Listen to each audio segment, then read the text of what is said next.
आपका पहला सवाल। भारत के कौन से पड़ोसी देश भारत के भाग थे? इजी सवाल है। पाकिस्तान और बांग्लादेश हैं ये पड़ोसी देश, भारत के भाग थे, बाद में आज़ाद अलग हुए हैं। हमारे पड़ोसी देश चीन और म्यांमार दक्षिण एशिया या भारतीय उपमहाद्वीप का हिस्सा नहीं है। पड़ोसी देश चीन और म्यांमार की बात करें तो भारतीय उपमहाद्वीप का ये हिस्सा नहीं है। बिस्मिल्लाह खान किस वाद्य यंत्र से संबंधित है? इजी है, शहनाई। कौन सी ट्रॉफी क्रिकेट की है? तो रणजी ट्रॉफी है, दिलीप ट्रॉफी, विजय हजारे ट्रॉफी, देवधर, ईरानी, ये सभी आपकी डोमेस्टिक ट्रॉफी है क्रिकेट की भारत की। अनुच्छेद 280 से सवाल पूछा गया था इसका संबंध, तो आर्टिकल 280 है ये आपके वित्त आयोग के गठन का बात करता है कि जो 5 वर्ष की अवधि का वित्त आयोग है ना, वो आर्टिकल 280 के तहत गठित किया जाता है। राष्ट्रपति के द्वारा यहाँ पर एक अध्यक्ष और 4 अन्य सदस्यों से मिलकर 5 साल के लिए वित्त आयोग का गठन किया जाता है आर्टिकल 280 में। नेक्स्ट है, किस अनुच्छेद के तहत किसी अपराध के लिए अभियुक्त किसी व्यक्ति को स्वयं अपने विरुद्ध साक्षी होने के लिए बाध्य नहीं किया जा सकता? फोर्सफुली उन्हें यातना देकर ये बाध्य नहीं कर सकते कि मैंने ही ये अपराध किया, इस टाइप से अपने विरुद्ध साक्षी होने के लिए झूठा आप उन्हें बाध्य नहीं कर सकते हो। आर्टिकल 20(3) के तहत ये बताया गया है। अब आर्टिकल 20(1), 20(2) ये सभी इंपॉर्टेंट है। 20(1) में कोई व्यक्ति किसी अपराध के लिए तब तक सिद्ध दोष नहीं ठहराया जाएगा जब तक कि उसने ऐसा कोई कार्य करते समय अपराध के रूप में आरोपित है किसी प्रवृत्ति विधि का अतिक्रमण नहीं किया, यानी जिस समय उन्होंने अपराध किया उस समय जो नियम कानून लागू है वही आपका रहेगा। बाद में यदि लागू होता है और अपराध पहले किया तो वो नहीं रहेगा। किसी व्यक्ति को एक ही अपराध के लिए एक से अधिक बार दंडित नहीं कर सकते, ये 20(2) में दे रखा है। नेक्स्ट सवाल देखें उससे पहले आपके सामने बेहतरीन डील है। आप आज वीडियो देख रहे हो और आज यहाँ पर 22 फेब लास्ट डेट है, तो इस ऑफर को ग्रैब कर सकते हो, टेक्स्ट बुक पास प्रो। इसका मतलब ये हुआ जो लाखों कैंडिडेट एग्ज़ाम देते हैं, कहीं ना कहीं मैंने देखा कि 80% कैंडिडेट हैं स्मार्ट वर्क के तौर पर। इतना कंपटीशन बढ़ने का कारण है कि वो मॉक टेस्ट से प्रैक्टिस कर रहे हैं, और आप यदि मॉक टेस्ट से नहीं कर रहे तो आप 50% उससे पीछे रह जाते हो। तो मॉक टेस्ट के लिए life time text book pass pro की बेहतरीन डील आपके सामने है टीटीजी के कूपन कोड से, या फिर आप ईयरली भी रह सकते हो। 1 साल की वैलिडिटी में जो भी एग्जाम आएगा एसएससी, रेलवे, बैंकिंग, डिफेंस, उन सभी की मॉक टेस्ट आप दे पाएंगे। और यहाँ पर आपको कूपन कोड यूज करना है टीटीजी के, और एक्स्ट्रा 12% का आपको डिस्काउंट मिल जाएगा। तो new candidate link description box में है, आज ही text book pass pro join करके प्रीवियस ईयर के पेपर अटेम्प्ट करके अपनी एक्यूरेसी को बेहतर कर सकते हैं, अपना एक्सपीरियंस बढ़ाकर उनका बेहतर ढंग से एनालिसिस करके टाइम मैनेजमेंट को आप अच्छे ढंग से, तो किस टाइप से मॉक टेस्ट लगाना है लिंक डिस्क्रिप्शन बॉक्स में डेमो वीडियो की मिल जाएगी, उसको चेकआउट करके ये डील ग्रैब कर सकते हो। अगला है, लावणी नृत्य किस राज्य से संबंधित है? लावणी की बात करें तो ये महाराष्ट्र राज्य की लोक नाट्य शैली तमाशा का अभिनंग है, तो महाराष्ट्र का हो जाएगा। जनधन योजना के अंतर्गत मध्य प्रदेश में कितने प्रतिशत खाते खोले गए? जनधन योजना के अंतर्गत मध्य प्रदेश में यहाँ पर पूरे ओवरऑल खातों की बात करें तो 2014 में लगभग 100% खाते हैं, यानी प्रत्येक परिवार जिनमें कम से कम एक बैंक अकाउंट हो, कम से कम एक बैंक अकाउंट खाते वाले सभी परिवार यहाँ पर आ गए हैं, उनको इन्फॉर्मेशन है 2014 की। हरित क्रांति का अन्य नाम क्या है? तो ये कृषि क्रांति है, इसे कहते हैं थर्ड एग्रीकल्चर क्रांति, यानी तीसरी कृषि क्रांति हरित क्रांति को कहा जाता है। भारत में हरित क्रांति मोटे तौर पर गेहूं क्रांति के नाम से जानते हैं। हरित क्रांति के संबंध में एक और सवाल यहाँ पर पूछा है कि इसका गलत स्टेटमेंट कौन सा है? हरित क्रांति की मदद से किसानों की आय में वृद्धि हुई, बिल्कुल हुई है। किसानों ने अपनी आय को भी इसमें सम्मिलित किया है, तो इन्वेस्टमेंट बाद में किसानों ने अपना डाला है, यहाँ पर ये भी हो सकता है। तो हरित क्रांति की मदद से किसानों ने अपनी शुद्ध आय में वृद्धि की और आगे भी अपनी आय को अधिक कृषि उत्पादकता में निवेश करते थे, यानी जो आय में वृद्धि हुई वही आय फिर वो इन्वेस्ट करते थे अधिक कृषि उत्पादकता के लिए। तो इस क्रांति ने पूंजीवादी खेती को भी बढ़ावा दिया है, अपनी आय भी फिर सम्मिलित की है इन्होंने। हरित क्रांति शब्द का प्रयोग सबसे पहले विलियम गॉर्ड ने किया और नॉर्मन बोरलॉग हरित क्रांति के जनक हैं। भारत में स्वामीनाथन है। विश्व में शुरुआत इसकी 1960 में हुई है, भारत में 1965 से 68 की हुई है। और हरित क्रांति की शुरुआत मैक्सिको देश से मानी जाती है, और यहाँ पर एक हाई हील्ड वैरायटी किस्म के बीजों से एक तरीके से जो नॉर्मन बोरलॉग को नोबेल शांति पुरस्कार मिला है। और नेक्स्ट यहाँ पर 3 गुना गेहूं की उत्पादकता बढ़ गई है हरित क्रांति से भारत में 1967-68 से 2003-04 तक। नेक्स्ट अपना सवाल है, सरोजिनी नायडू कांग्रेस की जो प्रथम महिला अध्यक्ष थी वो कब बनी थी? 1925 में कानपुर अधिवेशन में भारतीय राष्ट्रीय कांग्रेस के अध्यक्ष थी सरोजिनी नायडू। सबसे कम महिला साक्षरता किस राज्य की? तो वो है दोस्तों राजस्थान की। अब साक्षरता भारत की है लगभग 74.04, इसमें मेल की 82 है, फीमेल की 65 है। सबसे कम पुरुष साक्षरता बिहार की और सबसे कम महिला साक्षरता राजस्थान की। पुरुष साक्षरता लक्षद्वीप में सबसे अधिक है। अब याद रखें आगे सवाल आएगा किस यूटी की साक्षरता सबसे अधिक, तो लक्षद्वीप की साक्षरता वैसे भी अधिक है, और पुरुष साक्षरता यूटी के केस में ओवरऑल राज्य और यूटी में लक्षद्वीप की हाईएस्ट और सेकंड केरला की है।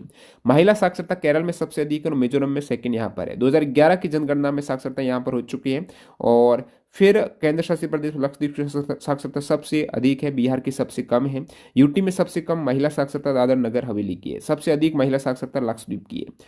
नेक्स्ट है प्रदर्शन कला के क्षेत्र में लोगों को दी जाने वाली सर्वोच्च भारतीय सम्मान कौन सा है? तो परफॉर्मिंग आर्ट है, डांस वगैरह में सर्वोच्च जो नागरिक सम्मान दिया जाता है, भारतीय सम्मान दिया जाता है डांस में, वो है संगीत नाटक अकादमी पुरस्कार, जिसकी शुरुआत 1952 में हुई है। तो पुरस्कार ये संगीत में, नृत्य में, थिएटर में और अन्य पारंपरिक कलाओं जैसे कठपुतली जैसे श्रेणियों में ये सबसे सर्वोच्च पुरस्कार हो जाएगा। और बाकी एक राष्ट्रीय नृत्य श्रोमणी पुरस्कार भी भारत में दिया जाता है, डांसर्स को प्रमुख अवार्ड है ये भी। और जैसे 2022 में ये अपर्णा सतीशन को मिला था, जो प्रीवियस एग्जाम में काफी बार आया था नृत्य श्रोमणी। महाराष्ट्र सरकार ने राज्य के पहले उद्योग रत्न पुरस्कार किसे सम्मानित किया? तो महाराष्ट्र सरकार ने राज्य का पहला उद्योग रत्न पुरस्कार टाटा ग्रुप के मानद चेयरमैन रतन टाटा को दिया है।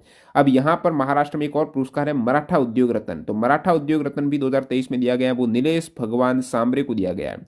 तो मराठा उद्योग रत्न 2023 में नीलेश भगवान सांबरे, और उद्योग रत्न ये टाटा रतन टाटा को दिया गया है। नीलेश भगवान सांबरे कौन? जिज्जाऊ शैक्षणिक और सामाजिक फाउंडेशन के ये फाउंडर है। सिक्किम में लोसर किस उपलक्ष्य में मनाया जाता है? लोसर फेस्टिवल सिक्किम में क्यों मनाते हैं? तो ये बौद्ध नववर्ष के रूप में मनाते हैं। किस लिए? बौद्ध नववर्ष।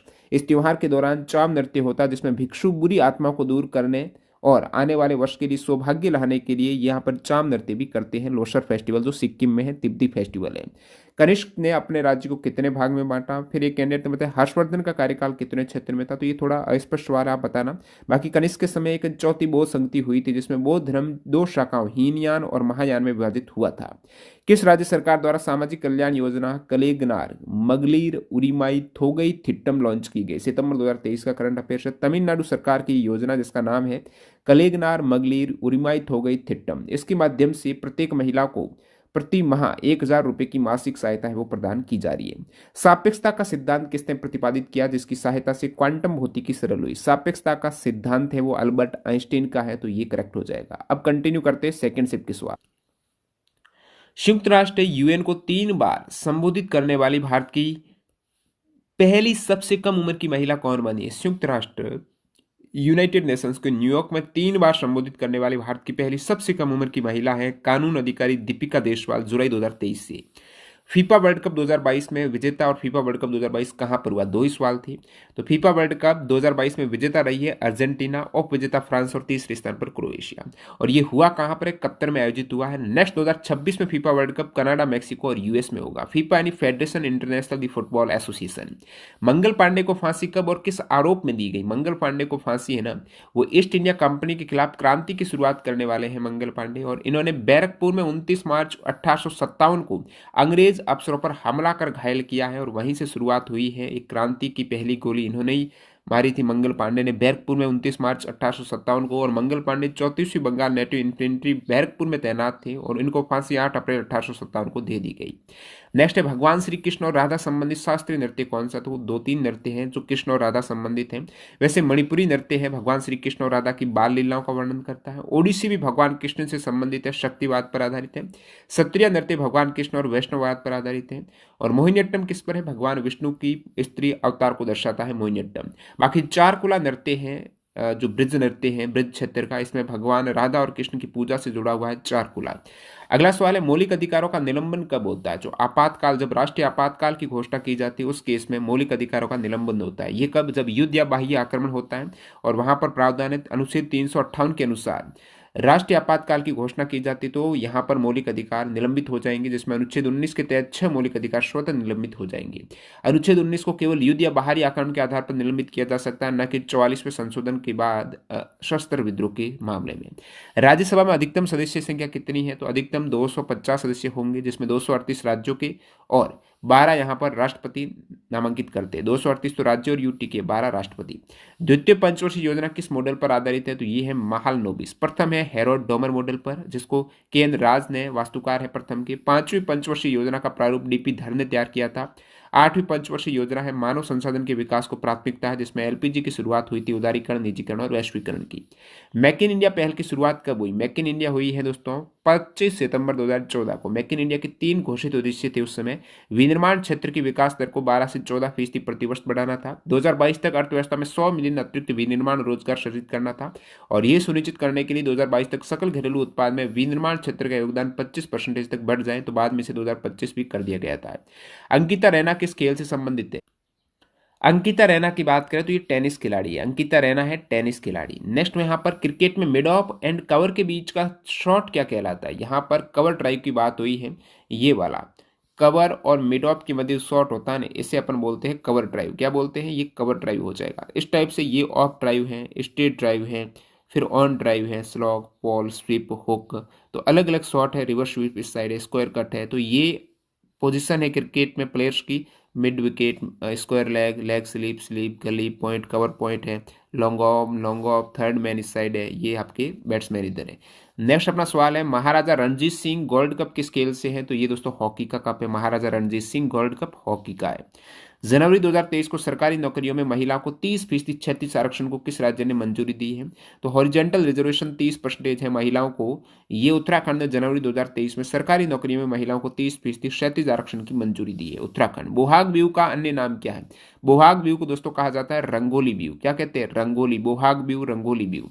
असम में 3 प्रकार के बिहू है। बिहू असम का है, 3 ऋतुओं का प्रतीक है। पहला बिहू है बोहाग बिहू, जिसे अपन रंगोली बिहू कहते हैं, और ये अप्रैल में, चैत्र या बैसाख में मनाया जाता है।